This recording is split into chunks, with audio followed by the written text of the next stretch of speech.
properties. So colligative properties of a solution is those properties which depends upon number of particles, which depends on the number of particles of solute,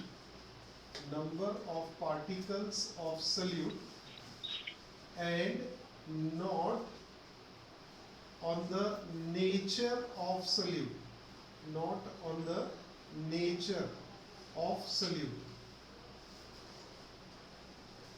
कल जैसे हमने आपसे बात की थी कि किसी भी सॉल्यूशन की कॉलिगेटिव प्रॉपर्टी उसके number of particles of solute पे डिपेंड करेगा। इसको एक्सपेरिमेंटली और मैथमेटिकली भी हम प्रूव करने वाले हैं।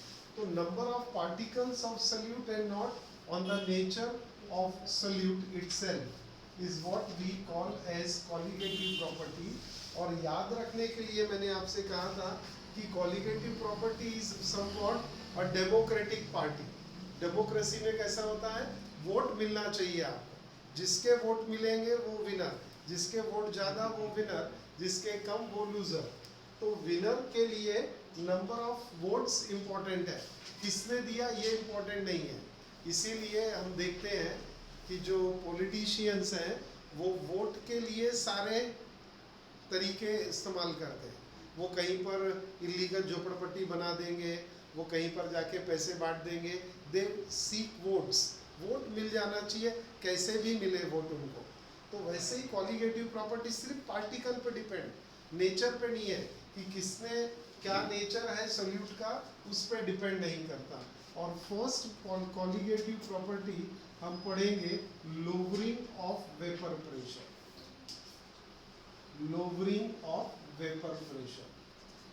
और फिर इसमें relative lowering of vapour pressure वो भी देखेंगे। तो लोवरिंग ऑफ वेपर प्रेशर इसको समझने का, तो इसके लिए ये दो डायग्राम हम देखते हैं। यहाँ पर थोड़ा सा अटेंशन आपका चाहूँगा मैं, सो दैट कि कुछ क्वेश्चन सिंपल से जब हम करेंगे तो उसके आंसर आने चाहिए। सिंपल क्वेश्चन है। We have taken two container.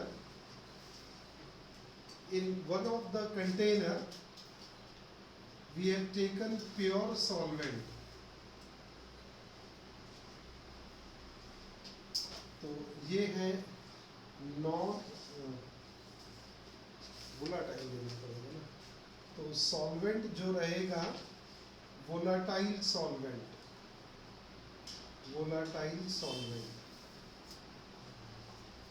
So as it is volatile, it is going to produce its vapors. सही है, ये इसके वेपर्स आ गए। तो वेपर्स ऑफ volatile solvent,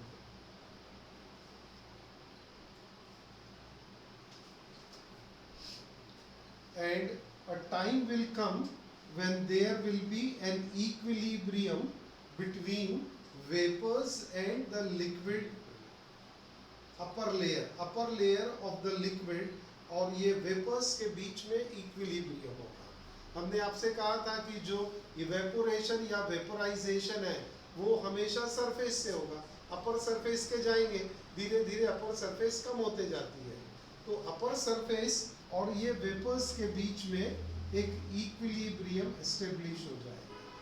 जब ये इक्विलिब्रियम एस्टेब्लिश हो गया तो जो वेपर प्रेशर बना यहाँ पर, ये vapour pressure of pure solvent बोल सकते हैं हम लोग, vapour pressure of pure solvent. और vapour pressure of pure solvent को हम डिनोट करते हैं P1 डिग्री से।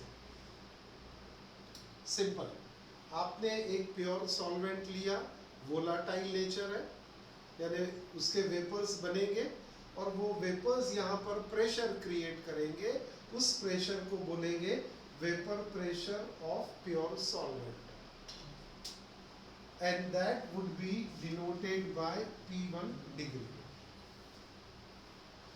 अब इसी प्योर सॉल्वेंट में, the pure solvent which we have taken earlier, we mix, ये भी फिर से जो है ये volatile pure volatile solvent, यहाँ लिख देता हूँ मैं volatile pure solvent, क्योंकि सिर्फ solvent only one component of the solution we have taken. Now to this volatile solvent we add some non-volatile solute. We add non-volatile solute.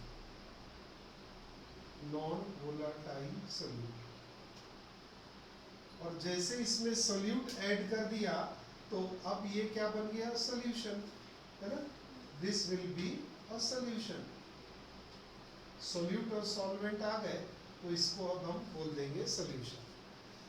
Condition क्या है? The solute should be non volatile as well as non ionisable. इसका ionisation भी नहीं होना चाहिए. Non ionisation, ionisable non ionisable, कि जो cation और एनायन में स्प्लिट नहीं होना चाहिए. नॉन आयोनाइजेशन यानी कैटायन और एनायन में स्प्लिट नहीं होना चाहिए, और वो नॉन वोलाटाइल होना चाहिए. मीन्स उसका वेपोराइजेशन नहीं होगा. करेक्ट है ना? नॉन वोलाटाइल है तो सोल्यूट का वेपोराइजेशन नहीं होगा. फिर से आपको जो वेपर्स मिलेंगे वो काय के रहेंगे? सॉल्वेंट के. करेक्ट है, सॉल्वेंट के. तो ये जो वेपर्स है सॉल्वेंट के. अब फिनोमिना यहाँ सॉल्वेंट के वेपर्स रहेंगे, बट ये तो पूरा बन गया सॉल्यूशन, तो इसे हम कहेंगे vapour pressure of solution. P1 is the vapor pressure of solution, and P1 degree is vapor pressure of pure solvent. अब आपसे जो एक सिंपल क्वेश्चन रहेगा मेरा, किसमें वेपर प्रेशर कम मिलेगा और कहाँ पर किस कंटेनर में वेपर प्रेशर ज्यादा मिलेगा आपको. जल्दी जल्दी आंसर देने का. अभी तो आमने सामने बैठे हैं हम लोग. वहां मैं चिल्लाता रहता था, कोई जवाब नहीं देता था. हाँ, तो जो ऑनलाइन है वो भी आंसर कर सकते हैं. हाँ, जल्दी से. प्योर सॉल्वेंट का वेपर प्रेशर ज्यादा या सॉल्यूशन का वेपर प्रेशर ज्यादा? प्योर सॉल्वेंट का वेपर प्रेशर ज्यादा. यानी मैं यहाँ पर ऐसा लिख सकता हूँ, P1 degree is always greater than P1. Vapour pressure of pure solvent is greater than P1. Why?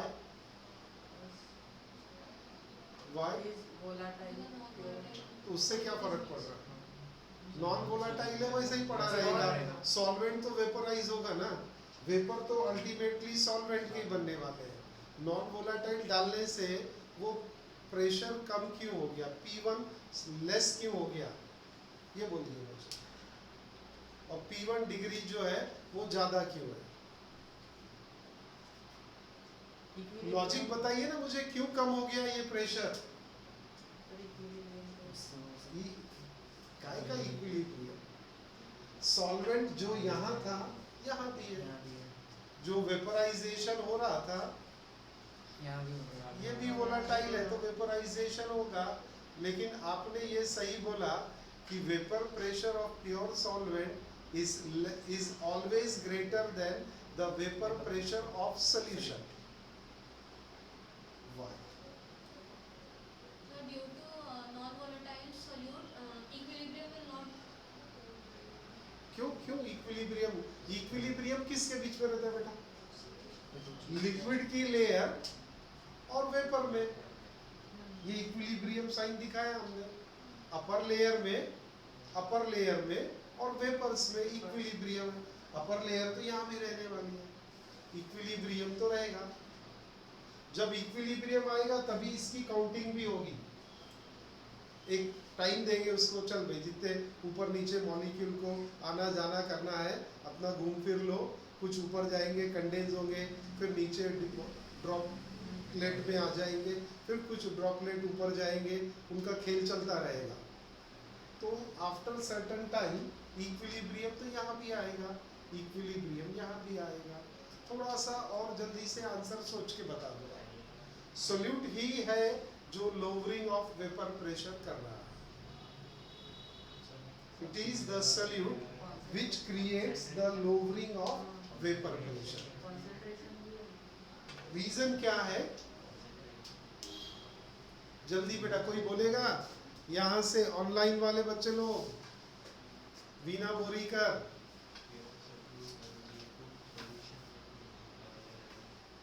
Yes anyone? कहाँ आ जाएगा बेटा आंसर में? क्या रहेगा? होता क्या है देखिए, जब हम सोल्यूट ऐड कर रहे हैं ना, तो सोल्यूट के कुछ पार्टिकल्स यहाँ की अपर लेयर का पोर्शन ऑक्यूपाई कर लेंगे। सोल्यूट के कुछ पार्टिकल अपर लेयर का कुछ एरिया ऑक्यूपाई कर लेंगे, और वो एरिया अगर सोल्यूट ने ऑक्यूपाई कर लिया, यानी वहां सॉल्वेंट नहीं है, तो एरिया कम हो गया अभी सॉल्वेंट का। पहले हमें सॉल्वेंट का 100% एरिया मिल रहा था, ये 100% अपर लेयर सॉल्वेंट की मिल रही थी हमको। अब क्या हो गया? अब क्या हो गया? वो अपर लेयर में किसने एनक्रोचमेंट कर लिया? सोल्यूट के पार्टिकल्स ने। Solute particles, they have encroached the upper layer of solvent, और नेचुरली एनक्रोचमेंट कर लिया, तो अब सॉल्वेंट का एरिया कम हो गया इवेपोरेशन का। तो इवेपोरेशन का एरिया कम हो गया, लोअरिंग ऑफ वेपर प्रेशर हो गया। कम वेपर बनेंगे ना, यहाँ ज्यादा बन रहे थे, यहाँ जो वेपर्स है वो कम बनेंगे। आया क्या फंडा? एकदम सिंपल सा फंडा है। क्या फंडा है? पहले पूरा कट टू कट मिल रहा था, यहाँ से यहाँ तक सरफेस इवेपोरेट हो रहे थे, all the molecules of solvent. अब उसकी जगह पे सोल्यूट मॉलिक्यूल ने ऑक्यूपाई कर लिया। सोल्यूट मॉलिक्यूल ने ऑक्यूपाई कर लिया, यानी सॉल्वेंट का सरफेस एरिया कम हो गया। सरफेस एरिया कम हो गया तो रेट ऑफ इवेपोरेशन कम हो गया। रेट ऑफ इवेपोरेशन कम हुआ यानी वेपर्स कम बनेंगे। वेपर्स कम बने तो वेपर प्रेशर कम हो गया। इसीलिए P1 जो है always less than, vapour pressure of solution is always less than vapour pressure of pure solvent. This difference is known as lowering of vapor pressure, और डिफरेंस को डेल्टा साइन लगाते हैं। Thermodynamics में देखे थे डेल्टा H है ना, delta G, तो delta P is equal to क्या लिखूं मैं? P1 degree minus P1। This is known as lowering of vapour pressure. और ये लोअरिंग ऑफ वेपर प्रेशर बाकी कॉलिगेटिव प्रॉपर्टी को भी अब इन्फ्लुएंस करेगा। बाकी कॉलिगेटिव प्रॉपर्टी से मतलब है elevation of boiling point, depression in freezing point. ये दो चीजों को मैं पहले समझा दूंगा, बाद में ऑस्मोटिक प्रेशर एक और कॉलिगेटिव प्रॉपर्टी है, इसको बाद में समझेंगे। पहले ये दोनों को, और उसमें से भी बहुत आसानी से आपको एलिवेशन ऑफ बॉइलिंग पॉइंट समझेगा। So this is what lowering of vapour pressure. सही है? और delta P is equal to P1 degree minus P1 and ये वाला relationship since P1 degree is always greater than P1। Degree pure solvent के लिए लगाना, दोनों P1 है, डिग्री लगा दिया यानी वो सिर्फ सॉल्वेंट के लिए। ओके, अब आप आ जाइए boiling point. What is boiling point of a liquid? Boiling point of a liquid. अब आपके पास में एक स्टैंडर्ड आंसर गलत तैयार है। गलत स्टैंडर्ड आंसर क्या तैयार है? When liquid boils that temperature is noted down and it is considered as a boiling point of liquid। गलत है ये, absolutely wrong। तो फिर क्या है boiling point की definition?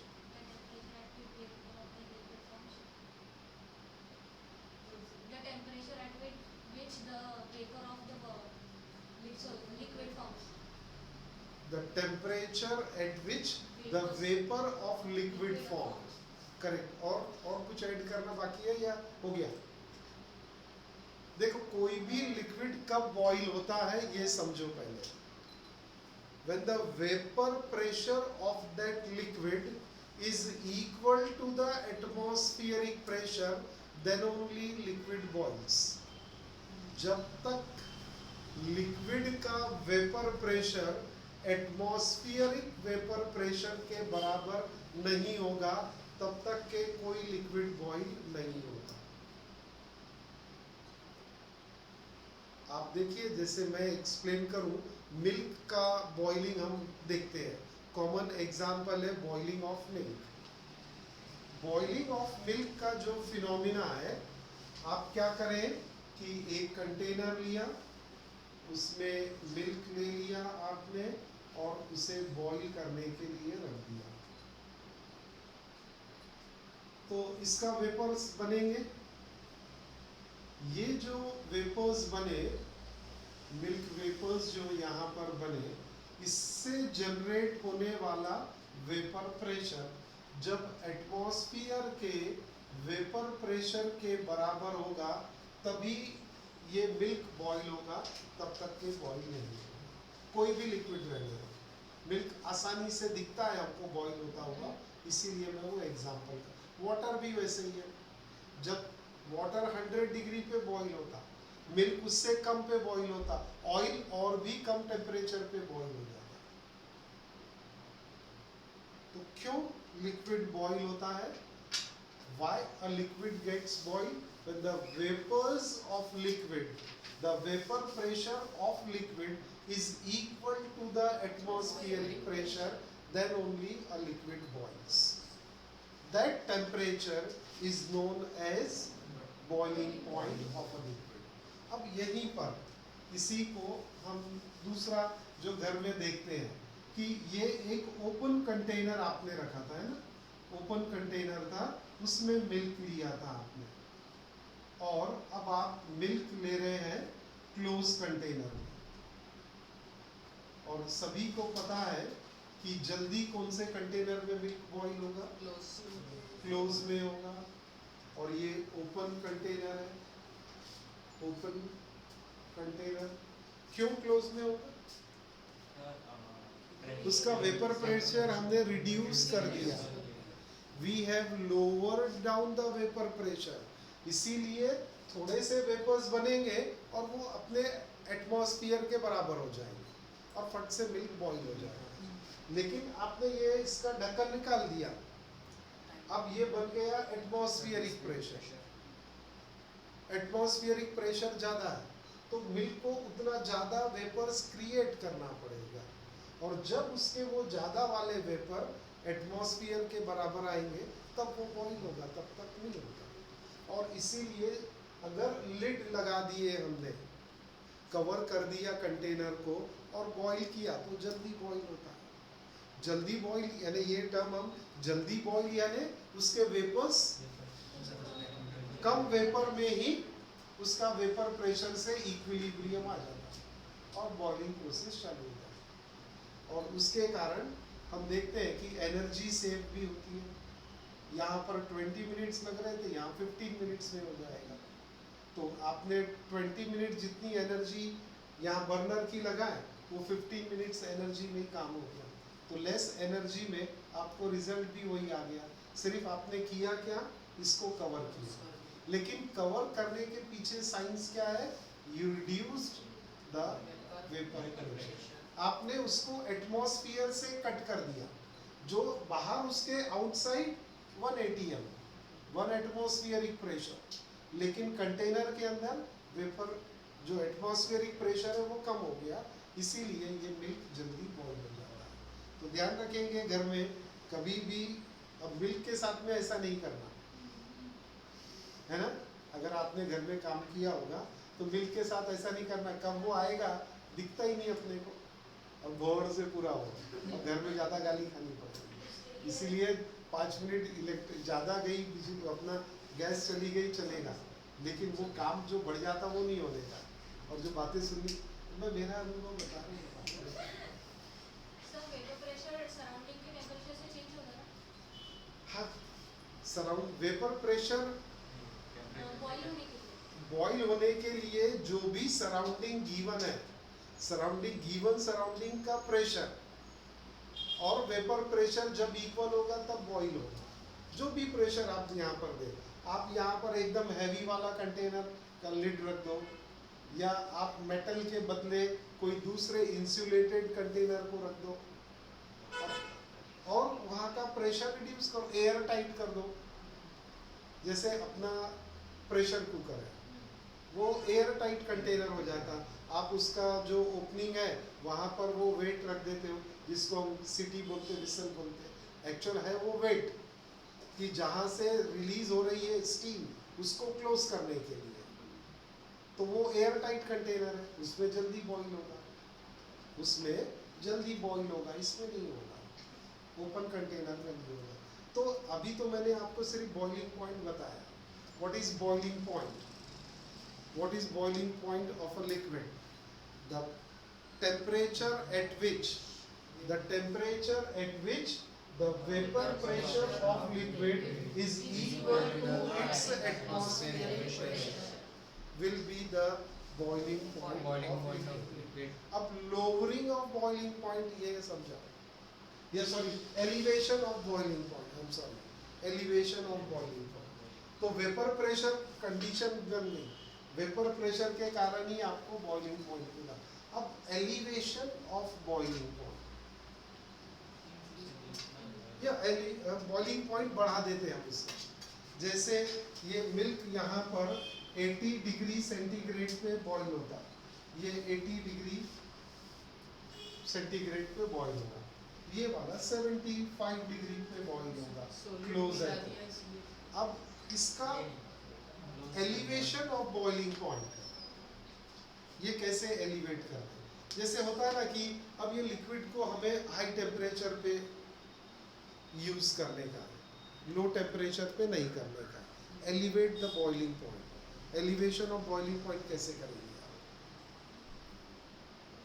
जो पढ़ा है सॉल्यूट, जो पढ़ा है उसी को यूज करना है। क्या पढ़े अभी आपने? नॉन वोलाटाइल सोल्यूट ऐड कर दो, नॉन वोलाटाइल सोल्यूट ऐड कर दो, तो क्या होगा? नॉन वोलाटाइल सोल्यूट क्या करेगा? अपन ओपन कंटेनर की बात करेंगे, है ना।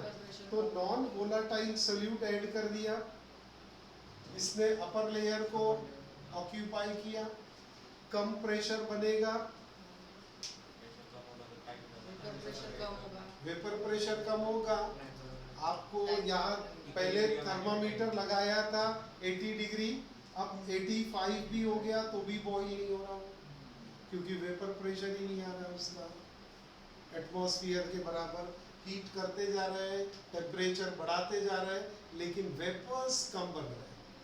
पहले वेपर्स 100% सरफेस एरिया से जनरेट हो रहे थे, आपने इसमें ये नॉन वोलाटाइल होना चाहिए। वोलाटाइल रहा तो क्या होगा? वो अपने भी वेपर ऐड कर देगा और वेपर प्रेशर बढ़ा देगा, करेक्ट है। तो वेपर प्रेशर कम हो जाते हैं नॉन वोलाटाइल सोल्यूट ऐड करने से, नॉन वोलाटाइल सोल्यूट। तो नेचुरली अब क्या हो गया, 80 से 85 डिग्री आ गया ना, एलिवेशन इन बॉइलिंग पॉइंट आ गया। सेम लॉजिक लगेगा depression in freezing. Volatile solute डालना। नहीं, वहाँ सब जगह नॉन वोलाटाइल होगा। अच्छा, तेरे को लगा कि वेपर प्रेशर बढ़ा।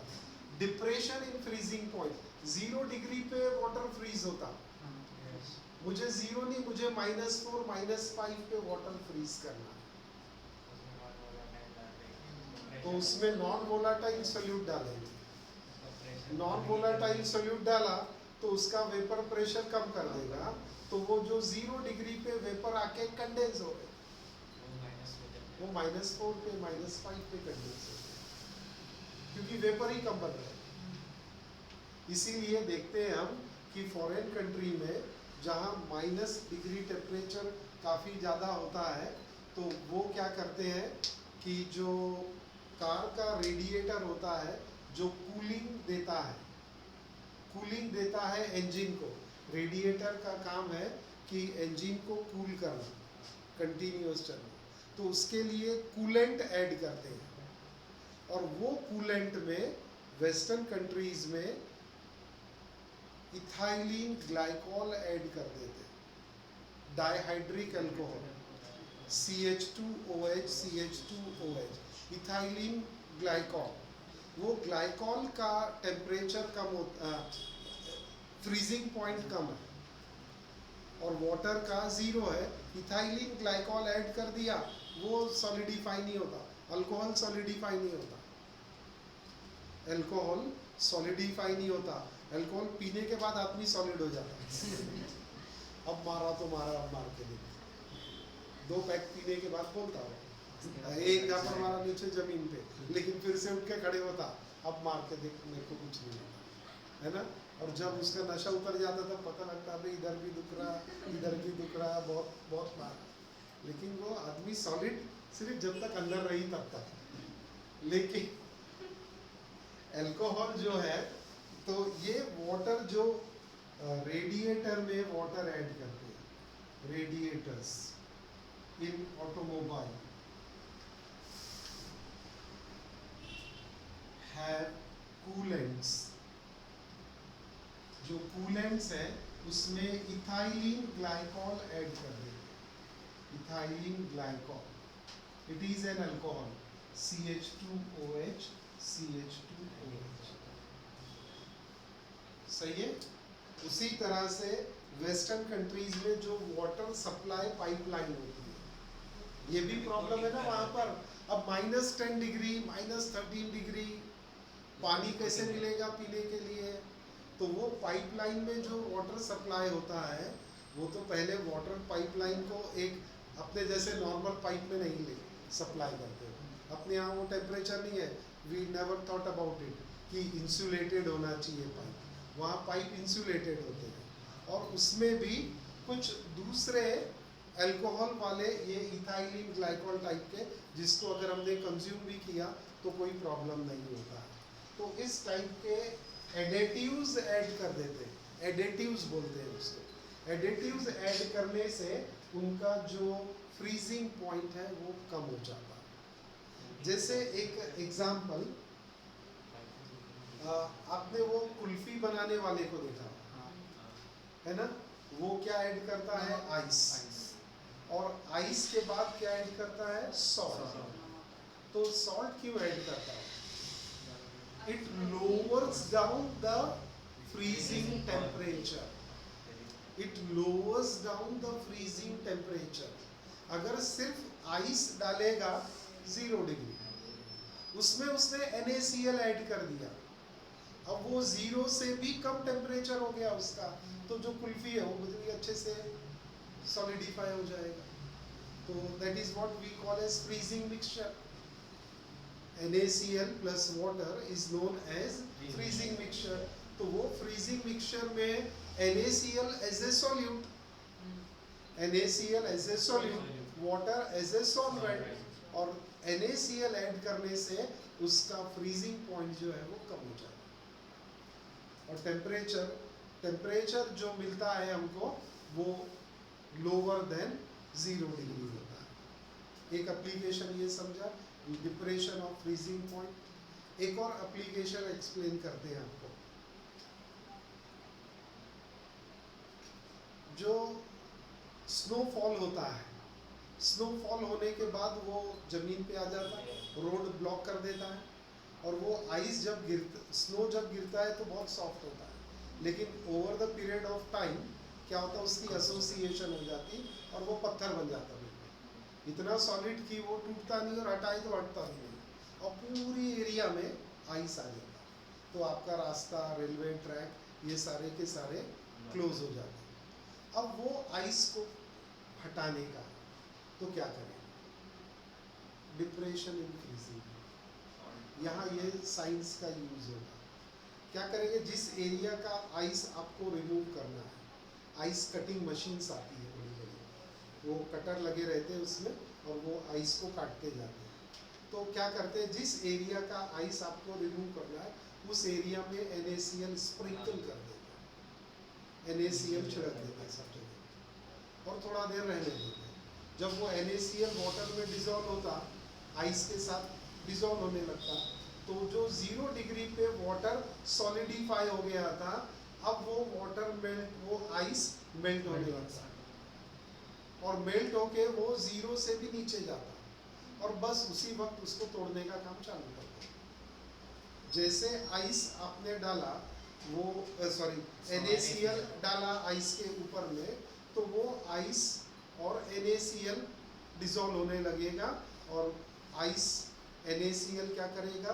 सोल्यूट का काम करेगा और वो 0 को और नीचे लेके आएगा, और जैसे 0 से नीचे आया यानी मेल्ट होने लगेगा, बस उसको तोड़ने का काम आसान हो जाएगा।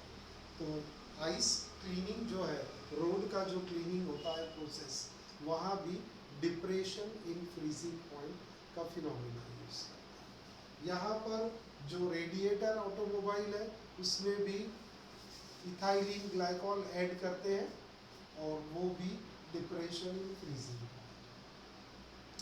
तो elevation of boiling point, depression in freezing point, ये दोनों भी प्रॉपर्टीज, ये दोनों भी रादर फिनोमिना को गवर्न कौन कर रहा है? सोल्यूट पार्टिकल, करेक्ट है। यहाँ भी लोअरिंग ऑफ वेपर प्रेशर किसके कारण है? Solute particle. सॉल्वेंट तो अपने वेपर्स पहले भी प्रोड्यूस कर रहा था, अभी भी प्रोड्यूस कर रहा है, लेकिन solute non volatile, non ionisable, नहीं तो नंबर ऑफ पार्टिकल्स बढ़ना भी नहीं चाहिए, नंबर ऑफ पार्टिकल्स कम भी नहीं होना चाहिए। जितने सोल्यूट के पार्टिकल आपने ऐड किए उतने ही पार्टिकल रहना चाहिए। पार्टिकल ज़्यादा हो जाएंगे, जैसे आपने यहाँ पर KCl ऐड कर दिया, तो अब ये क्या होगा? ये 1 मोल है ना, एक पार्टिकल है KCl का। अब अगर ये ब्रेक हो गया K प्लस और Cl माइनस, तो पार्टिकल 1 और पार्टिकल 2, 1 + 1 2 पार्टिकल आ जाएंगे। तो ऐसा भी नहीं होना चाहिए कि बहुत पार्टिकल्स यहाँ पर बढ़ना चाहिए, जितने पार्टिकल ऐड किए उतने ही अकाउंटेबल होना चाहिए। या ऐसा भी नहीं होना चाहिए, आयोडीन में जो पॉसिबल होता है कि आयोडाइड आयंस आपने ऐड किया, ये आयोडाइड कभी फ्री स्टेट में रहते ही नहीं, ये आयोडीन मॉलिक्यूल में बन जाए, तो वो नंबर ऑफ पार्टिकल्स कम हो गया। मैं वर्ड यूज कर रहा हूँ नंबर ऑफ पार्टिकल्स सोल्यूट के। तो नॉन आयोनाइजेबल का ये मीनिंग है कि नंबर ऑफ पार्टिकल्स कम नहीं होने चाहिए, ज़्यादा भी नहीं होने चाहिए। डिसोसिएशन होगा तो नंबर ऑफ पार्टिकल्स बढ़ेंगे, एसोसिएशन होगा तो नंबर ऑफ पार्टिकल्स कम हो जाएंगे। ये आगे फिनोमिना पढ़ने वाले हैं, है ना। तो इसीलिए non ionisable, non volatile solute add करने से हमको क्या दिखता है? There is lowering of vapour pressure, और ये लोअरिंग ऑफ वेपर प्रेशर का फिनोमिना हम कहाँ अप्लाई कर रहे हैं? Elevation of boiling point. अब याद रहेगा एलिवेशन ऑफ बॉइलिंग पॉइंट कि vapour pressure of liquid is equal to atmospheric pressure, that temperature is a boiling point temperature. But if we add some solute particle, तो वो solute particle add करने से क्या होगा, उसका boiling point elevate हो जाएगा. जैसे घर में हम मिल्क बॉईल कर रहे हैं, पता है इस पर्टिकुलर टेम्परेचर पे बॉईल होगा, उसी मिल्क में थोड़ा सा जो राइस है उसको डाल दो, अब वो मिल्क बॉईल होता क्या? नहीं, वो अपना वहीं के वहीं उसके बबल्स आपको दिखते रहते, लेकिन वो कभी ऊपर आके निकलता बाहर नहीं, अगर सफिशिएंट क्वांटिटी में आपने सोल्यूट पार्टिकल डाल दिया. हाँ, तो और उसको थोड़ा अच्छे से पका लिया आपने और 2-3 स्पून शुगर डाल दिया तो खीर बन जाएगी. तो ये खीर उबल के नहीं आएगी ना कभी. क्यों नहीं आएगी? क्योंकि उसमें सोल्यूट पार्टिकल बहुत सारे आ गए, राइस के फॉर्म में आ गया, शुगर के फॉर्म में आ गया, और वो कभी उसको बॉईल नहीं होने देंगे, उसका एलिवेट हो जाएगा बॉइलिंग पॉइंट. करेक्ट है? This is what the two phenomena. अब मुझे यहाँ पर इसका डेरिवेशन पढ़ाने का कितना टाइम है? 2 मिनट है. इसका डेरिवेशन में क्या दिखाना है मुझे? जैसे हमने पढ़ा था ना कल, partial vapor pressure of a solvent is equal to x1 into P1 degree. यानी पार्शियल प्रेशर फिर से काय पे डिपेंड कर रहा है? Particles, number of particles of solute, and therefore those property which depends on the number of particles of solute are known as qualitative properties. ठीक है, कल डेरिवेशन शुरू करेंगे और फॉर्मूला जनरेट करेंगे. मोलर मास कैसे फाइंड आउट करना, ये हमारा टारगेट है. ये कॉलिगेटिव प्रॉपर्टी पढ़ लिया. कॉलिगेटिव प्रॉपर्टी का एप्लीकेशन क्या है? How to find out the molar mass of solute which we are adding here. जैसे आपने शुगर ऐड कर दिया तो what is the molar mass of it?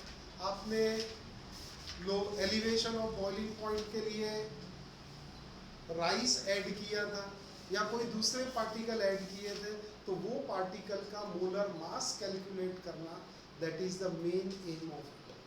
सही है? तो कल मिलते हैं फिर. चलिए, और मैं क्लासरूम में आप लोगों की राह देख रहा हूँ.